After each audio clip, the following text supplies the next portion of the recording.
우리 좌우에 계신 분들 한번 인사 나누실 때에 주님 얼굴 뵙는 것 같습니다. 인사 한번 나누겠습니다. 이렇게 주님 얼굴 뵙는 것 같습니다. 주님 얼굴 뵙는 것 같습니다. 아침 저녁으로는 제법 선선합니다. 한 주간 잘 지내셨습니까? 또 낮에는 많이 더웠는데 한 주간 또 생업을 따라서 또 직장을 따라서 또 여러 가지 가사 일을 따라서 일하시느라 수고 많으셨습니다. 오늘 예배를 통하여 또 말씀을 통하여 하나님께서 주시는 은혜와 능력이 여러분 모두와 또 우리 교회 위에 넘쳐나기를 주님의 이름으로 기원합니다. 아멘. 여러분 인생에 있어서 가장 중요한 일은 무엇이라고 생각을 합니까? 가정 혹은 행복, 성공, 사람마다 그리고 상황마다 다를 것입니다. 저는 성경 말씀을 하나님의 말씀으로 믿고 살아가는 사람입니다. 또 2000년 전 이 땅을 살다 간 역사적 예수를 인간 예수일 뿐 아니라 살아계신 하나님의 아들이심을 믿는 사람입니다. 그리고 이것이 진리임을 전하며 살아가는 목회자입니다. 이런 저의 관점에서 볼 때에 신앙적인 면이나 그 외 다른 측면을 다 고려하더라도 인생에 있어서 가장 중요한 일은 예수님으로 말미암아 죄를 용서받고 구원을 얻는 것이라고 확신합니다. 이 구원은 예수님을 진심으로 믿고 예수님을 주인으로 시인하게 되면 받게 됩니다. 이렇게 구원을 받으면 하나님의 자녀가 됩니다. 하나님의 자녀가 되면 죽고 난 뒤에 영원한 하늘나라에서 영원한 천국에서 하나님과 함께 거하게 됩니다. 자, 그러면 여러분들께서 구원을 받으셨다면 그때부터 여러분에 대한 하나님의 관심은 어디에 있겠습니까? 여러분이 죽고 난 뒤에 들어가게 될 천국에 관심이 많겠습니까? 아니면 천국에 오기까지 살아야 하는 여기 이곳에 관심이 많겠습니까? 여기 이곳 이 세상에 관심이 많습니다. 저 천국은 구원을 받고 하나님의 자녀가 되면 당연히 들어갈 수 있는 곳입니다. 요한복음 5장 24절 말씀대로 영생을 얻었고 사망에 이르지 아니하니라고 말씀을 하셨기 때문입니다. 자, 그렇다면 이제는 여러분이 구원을 받으셨고 하나님의 자녀가 되었고 하나님 나라의 백성이 되었고 영생을 얻었고 사망에서 생명으로 옮겨졌습니다. 자, 그러면 이제는 이 땅 위에서 구원받은 하나님의 자녀로 어떻게 살아갈 것인가 하는 문제만 남아 있습니다. 하나님 나라 백성이 되었으니 하나님 나라를 위해서 어떻게 살아갈 것인가 하는 것이 중요한 일이 됩니다. 이것이 구원받은 백성이 이 땅을 살아가는 데 있어서 가장 중요한 일입니다. 제가 설교 첫 문장으로 여러분 인생에 있어서 이 땅 위에서 가장 중요한 일이 무엇입니까? 라고 물어보았습니다. 저는 그것이 구원이라고 말씀을 드렸습니다. 그러면 구원을 받고 난 다음에 이 땅 위에서 여러분이 무엇을 하며 무엇을 목표로 살아가야 하는가? 이것은 매우 중요한 일인데 그것은 바로 하나님 나라를 위하여서 그리고 구원받은 백성으로 어떻게 살아가야 하는가라는 질문과 연결이 됩니다. 이것은 곧 그리스도인의 사명이기도 합니다. 자, 예수님께서 이 땅에 오신 목적을 딱 한 단어로 말하라고 한다면 저는 하나님 나라라고 말씀을 드릴 수 있습니다.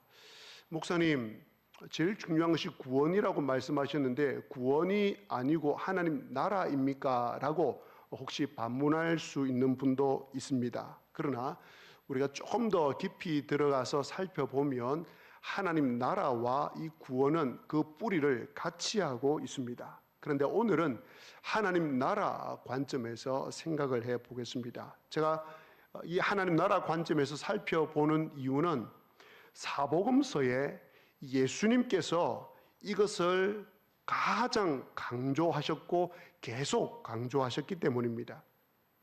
마태복음 3장 2절에서 예수님께서는 당신의 공생애를 시작하시면서 첫 일성을 이렇게 말합니다. 회개하라, 천국이 가까이 왔느니라.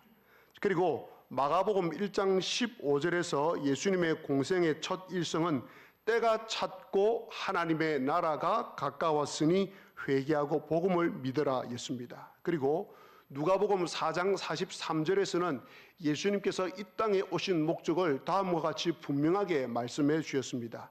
예수께서 이르시되 내가 다른 동네들에서도 하나님의 나라의 복음을 전하여야 하리니 나는 이 일을 위해 보내심을 받았노라 라고 말입니다. 이 구절 외에도 사복음서에 예수님께서 비유를 들어 백성들에게 가르쳐 주신 그 비유의 주제는 거의 대부분 하나님 나라 혹은 하나님의 나라입니다. 지난주에 말씀을 드릴 때 예수님을 믿고 예수님을 나의 주인으로 고백을 하면 성령님을 받는다고 말씀드렸습니다. 그러면 그때부터는 예수님이 나의 주인이 됩니다. 그때부터 내 마음속에 하나님 나라가 임합니다. 하나님의 통치와 하나님의 다스림이 내 안에서 일어납니다. 왜냐하면 내 안에 성령님이 계시기 때문입니다. 그때부터는 주인 되시는 하나님의 말씀대로 살아가려고 합니다. 예수님의 뜻대로 살려고 합니다. 자, 그것을 하나님 나라 백성답게 살아간다라고 말합니다. 하나님께서는 저와 여러분 모두가 이 하나님 나라 백성답게 살아가는 것을 통해서 하나님의 뜻이 이 땅 위에 이루어지기를 원하십니다. 이것이 얼마나 중요했던지, 아니 이것이 가장 중요했기에 예수님께서는 제자들이 주님 기도를 가르쳐 주십시오라고 했을 때 가르쳐 주신 주 기도문이라는 그 기도문 초두에 있는 구절에 초두에 2번이나 반복하시면서 이 기도를 드리라고 하셨습니다. 같이 한번 해볼까요? 주기도문 처음부터 시작. 하늘에 계신 우리 아버지여, 이름이 거룩히 여김을 받으시오며, 그 다음 나라가 임하시오며, 뜻이 하늘에서 이루어진 것 같이 땅에서도 이루어지이다 입니다. 기도를 가르쳐 주시면서 그 짧은 기도문 가운데 주님께서 가장 중요한 것을 다 넣으셨는데, 그 기도문 가운데 첫 번째가 하나님의 이름이 거룩히 여김을 받기를 원합니다. 하나님의 이름이 영광스럽게 되기를 원합니다. 하나님의 이름이 영화롭게 되기를 원합니다. 하나님의 이름이 존귀하게 되기를 원합니다. 라는 기도를 그 어떤 기도보다, 내 가정의 어떤 기도보다 가장 먼저 드리라고 하셨습니다. 그리고 그렇게 한 다음 바로 이어지는 기도문이 나의 일용할 양식을 주옵소서라는 기도가 아니라 하나님의 나라가 이 땅에 임하게 하여 주옵소서. 그리고 하늘의 뜻이, 하나님의 뜻이 땅에 이루어지게 하여 주옵소서라는 기도를 드리라고 가르쳐 주셨습니다. 이것이 매우 중요한 기도이기 때문입니다. 주님을 위해서가 아니라 저와 여러분을 위해서 매우 중요한 기도문이기 때문에 그렇습니다.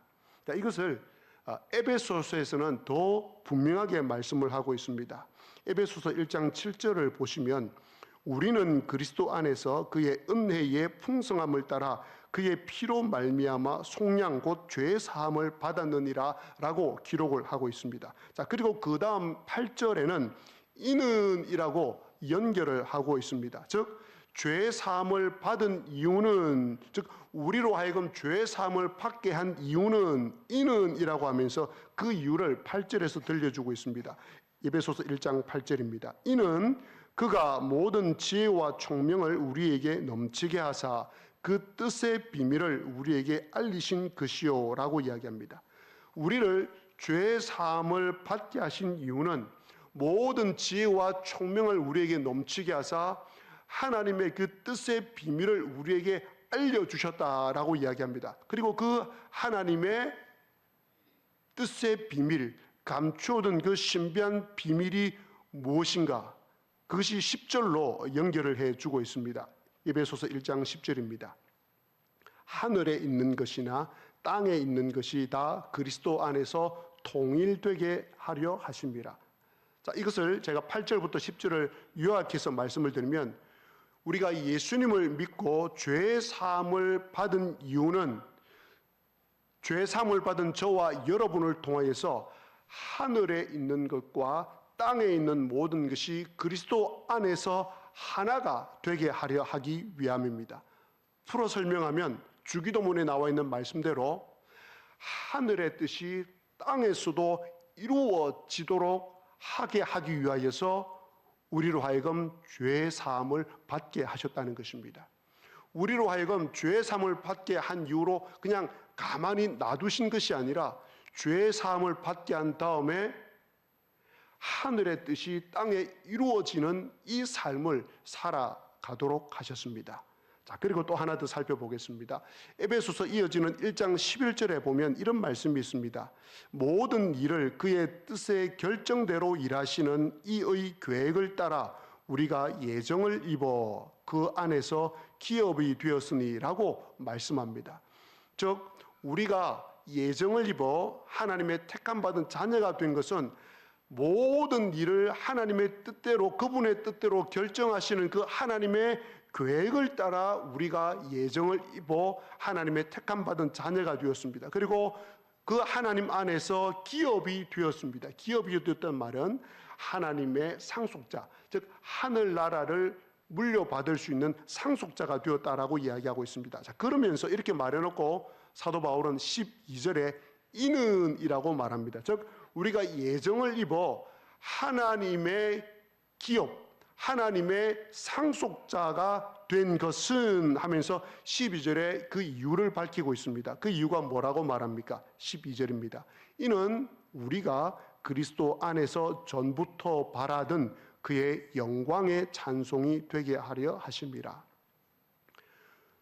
우리가 하나님의 영광의 찬송이 되도록 하기 위하여서 하나님께서는 우리를 예정하셔서 하나님의 자녀로 택함을 받았다는 이야기입니다. 자, 여기까지 이야기를 제가 한 번 더 요약을 해드리겠습니다. 하나님께서는 여러분을 부르셔서 하나님의 자녀, 하나님의 백성으로 삼으셨습니다. 그리고 여러분에게 하나님 나라의 회복에 대한 사명을 주셨습니다. 하나님의 뜻이 이 땅 위에 이루어지는 일을 하도록 부르셨습니다. 하나님께서 기뻐하시는 새로운 사회를 만드는 일에 저와 여러분을 부르셨습니다. 그리고 하나님의 영광의 찬송이 되게 하셨습니다. 즉 변화된 예수님을 믿고 새롭게 된 저와 여러분의 말과 행동을 통해서, 삶을 통해서 하나님의 살아계심을 다른 사람들에게 보여주도록 하셨습니다. 다른 표현으로는 현존하는 그리스도, 이 땅에 걸어다니는 그리스도가 되도록 하셔서 하나님의 영광의 찬송이 되도록 하셔서 사람들이 우리를 보고 하나님의 영광을 보게 하도록 하셨다는 것입니다. 그것이 저와 여러분을 부르셨고 죄 사함을 받게 하신 이유입니다. 온 세상은 하나님의 나라입니다. 하나님의 통치와 다스림이 미치지 않는 영역은 없습니다.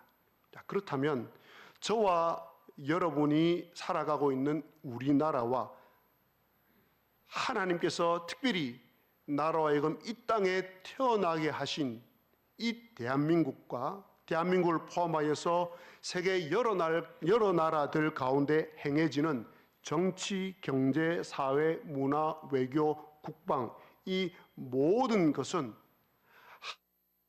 통치를 받아야 하는 일입니다.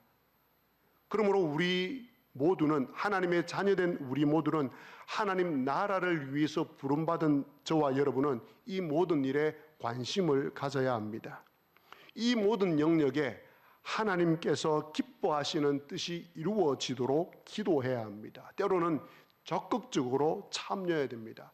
때로는 선거를 통해서, 때로는 어떤 모임과 집회에 참여하여서 하나님의 기뻐하시는 뜻이 우리 사회에 이루어지도록 노력을 해야 됩니다. 물론 하나님 나라를 이루는 일에 가장 중요한 일은 안 믿는 사람에게 복음을 전하여서 그 사람에게 하나님 나라가 임하는 것입니다.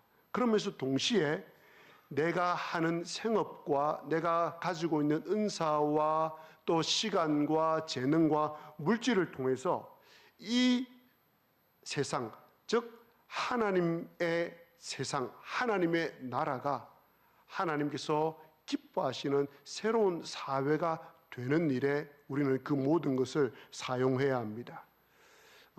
우리 한국이 낳은 신학자 가운데 세계적인 신학자라고 일컬을 수 있는 김세윤 박사님이란 분이 계십니다. 김세윤 박사님의 책을 보면 이렇게 표현을 합니다. 한국 교회의 많은 성도들은 구원을 받고 나면 천국 갈 생각만 하고 이 땅 위에서 구원받은 자로서 하나님의 나라와 의를 위해 목숨을 걸지 않는다고 말합니다. 사람들은 대통령의 부름을 받아서 자기 백성을 위해 일하는 장관, 차관이 되는 것을 매우 영광스럽게 생각합니다.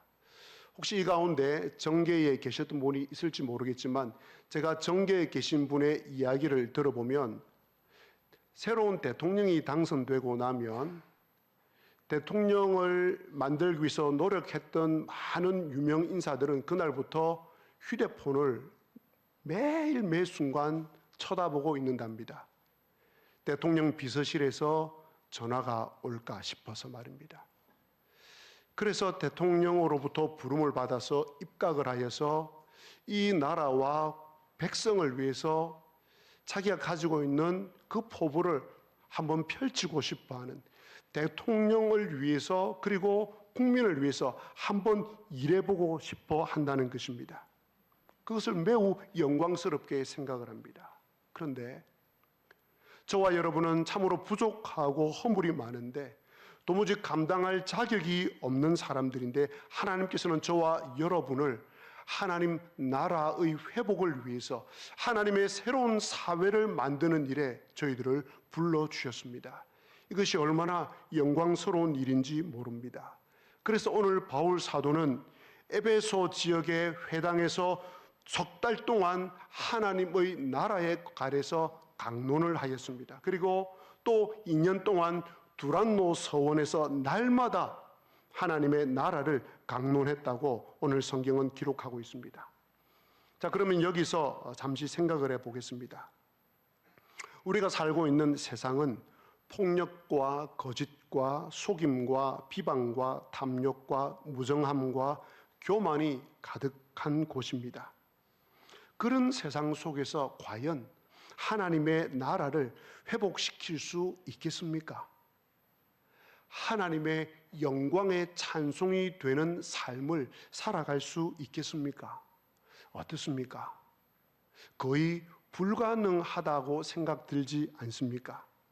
그래서 기독교인들 사이에서조차도 이 세상, 이런 세상을 살아가면서 이런 세상에서 살아남으려면 적당하게, 대충, 타협하면서 살아야 된다고 말을 하기도 합니다. 자, 그래서 나타난 결과가 어떻습니까? 세상은 점점 어두워지고 있습니다. 사람들은 자기 중심적이 되어가고 타인을 귀하게 여기지 않습니다. 이 사회에 점점 평화가 사라지고 있습니다. 뿐만 아니라 그리스도인이라는 그 이름이 자랑스러운 이름이 되지 못하고 있습니다.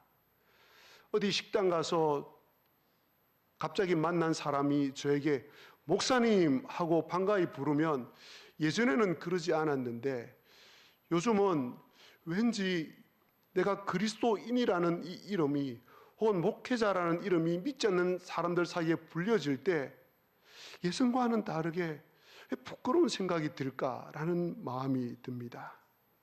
세상이 교회를 두려워하지 않게 되었습니다.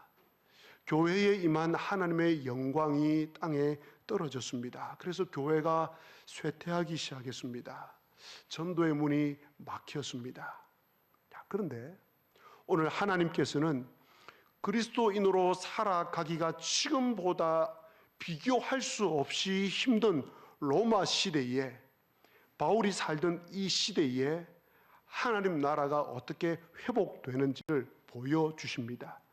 핍박과 박해와 고난과 비방과 감옥에 갇히는 일이 비일비재했던 그 바울 사도 시대에 바울 사도가 강론했던 그 하나님의 나라가 어떻게 임하였는지를 오늘 우리에게 보여주고 있습니다.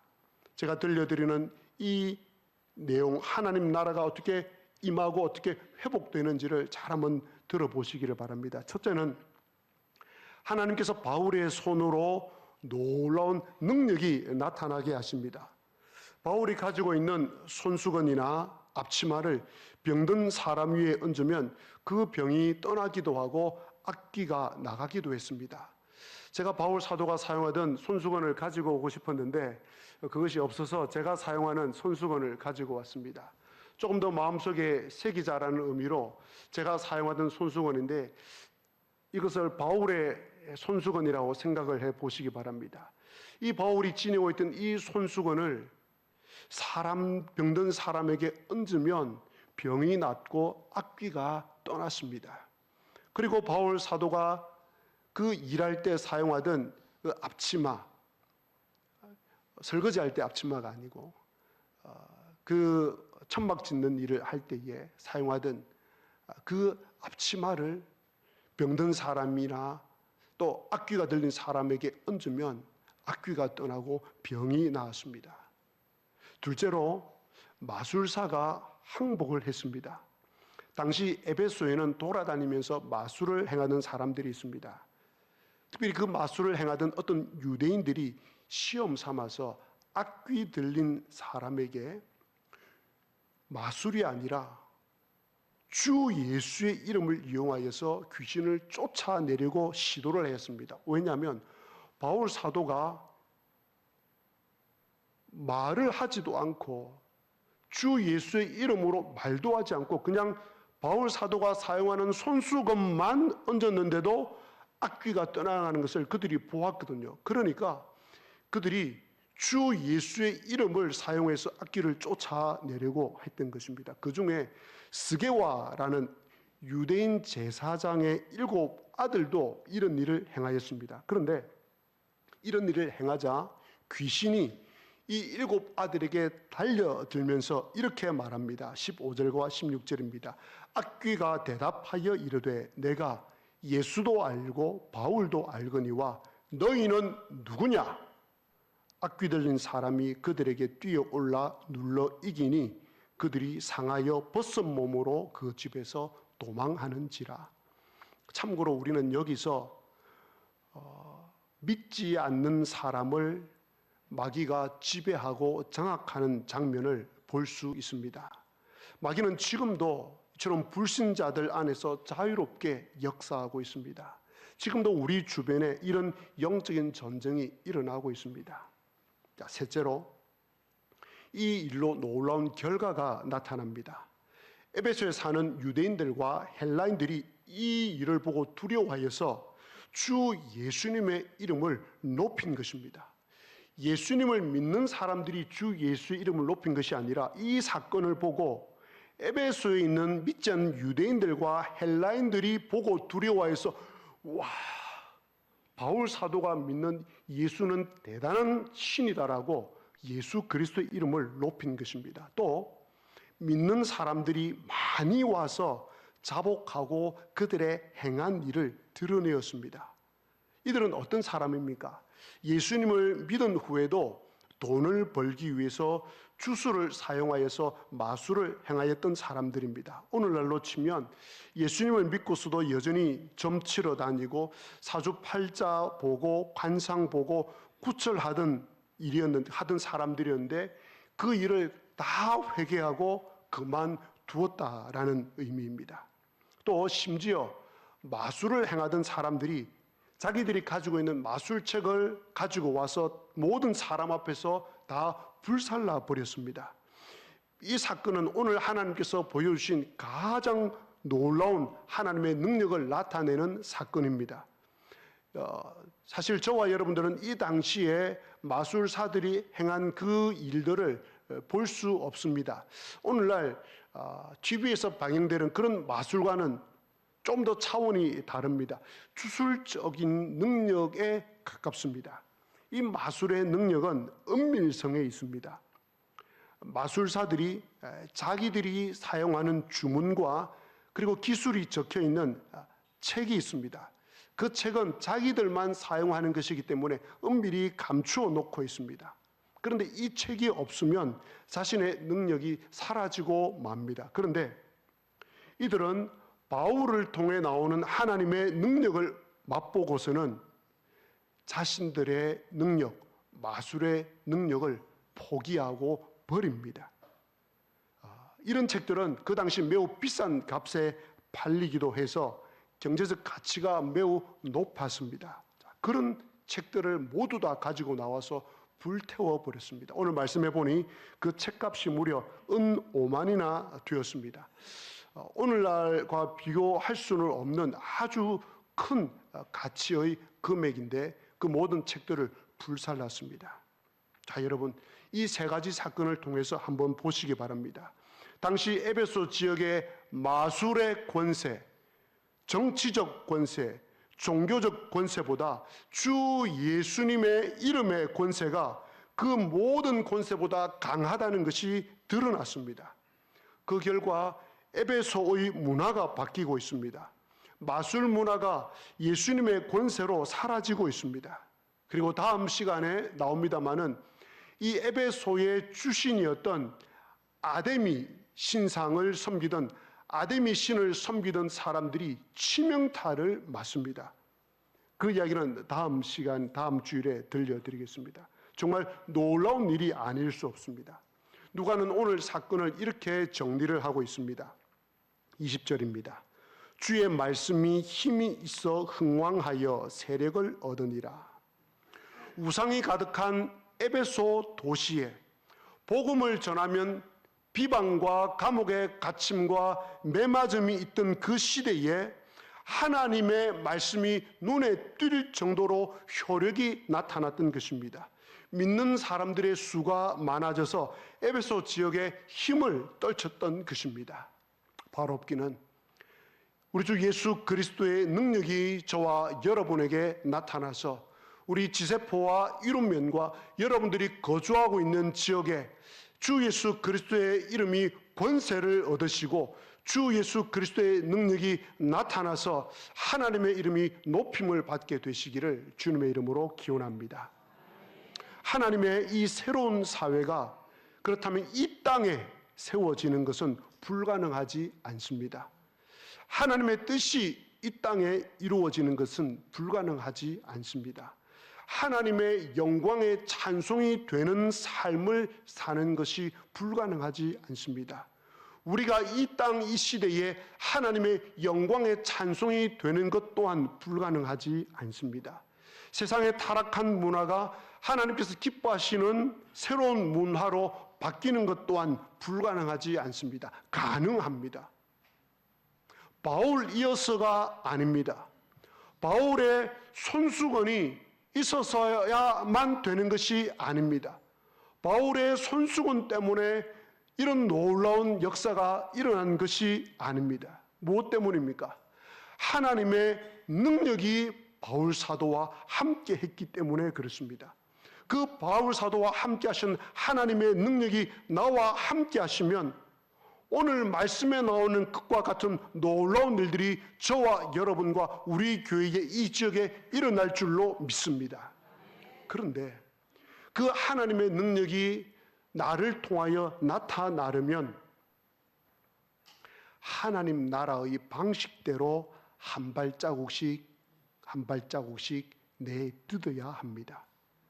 먼저 하나님 나라와 의를 위해 살아가라는 그 하나님의 말씀을 하나씩 실천해 나가야 합니다. 머리가 아니라, 가슴이 아니라 손과 발이 움직여야 합니다. 한국 교인들의 종교 성향을 분석한 자료가 있습니다.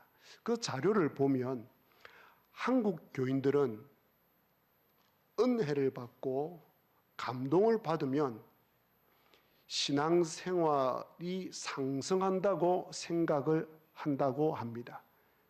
내가 신앙이 회복되었다라고 생각을 합니다. 그래서 한국 교회 성도들에게는 감동과 은혜를 줘야 된다라고 이야기를 합니다. 그런데 가슴으로 마음으로 은혜를 받고 감동만 받으면 아무 일도 일어나지 않습니다.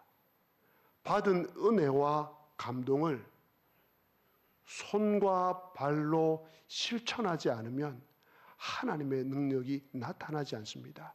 하나님의 능력을 맛볼 수 없습니다.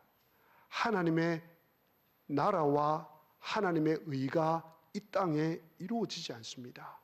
하나님께서 기뻐하시는 새로운 사회가 이 땅에 이루어지지 않습니다. 1759년 8월 24일에 태어난 윌리엄 윌버포스는 영국의 정치가입니다. 그는 21살에 영국 하원 의원이 됩니다. 그는 부유한 집안에 태어나서 하원 의원이 되었기 때문에 흥청망청 살았습니다. 그러다가 1784년에 회심을 하게 됩니다. 그는 회심을 하고 지난날 방탕했던 삶을 회개하고 참된 그리스도인으로 살아갈 것을 결심합니다. 어정쩡한 기독교인, 어정쩡한 정치인으로 이대로 살아갈 수는 없다라고 결심을 하고 선언을 합니다.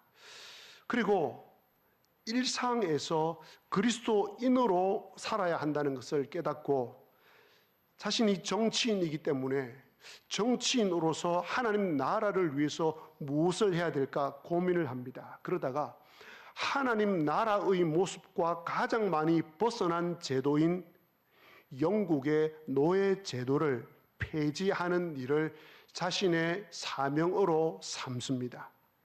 그리고 이 일에 목숨을 겁니다. 11번의 노예 제도 폐지 법안을 제출했지만 통과되지를 않습니다. 12번째로 비로소 통과되었는데 그 통과될 때의 법안은 노예 무역 폐지 법안입니다. 이 법안이 1807년 2월 23일에 통과가 되었습니다. 이 이후로 영국은 노예 무역 폐지가 이루어집니다. 그런데 윌버포스는 여기에 만족하지 않습니다. 자신이 처음에 세웠던 노예 제도의 완벽한 폐지를 위해서 계속 노력을 했습니다. 그런데 너무 몸을 아끼지 않고 일을 하다 보니 건강이 상해일 대로 상해져 버리고 말았습니다. 그래서 그는 1825년에 의원직에서 은퇴를 하고 뒤에서 나머지 분들을 돕기 시작했습니다. 그러다가 마침내 1833년 7월 26일 영국은 1년 안에 모든 노예를 해방해야 된다는 결정을 내립니다. 윌버포스는 이 결정이 내려진 이후 사흘 뒤에 주님 품에 안깁니다. 바로 없기는 오늘 이 시대에 하나님의 살아있는 심장으로 하나님의 손과 발이 되어 살아가면서 이 시대에 또 한 명의 윌리엄 윌버포스로 살아가시기를 원하시는 여러분 모두 위에 하나님의 놀라운 능력과 기적이 나타나서 이 땅에 많은 사람들의 눈에 눈물을 씻겨주고 많은 사람들을 살리고 세우시는 저와 여러분 되시기를 주님의 이름으로 기원합니다. 아멘.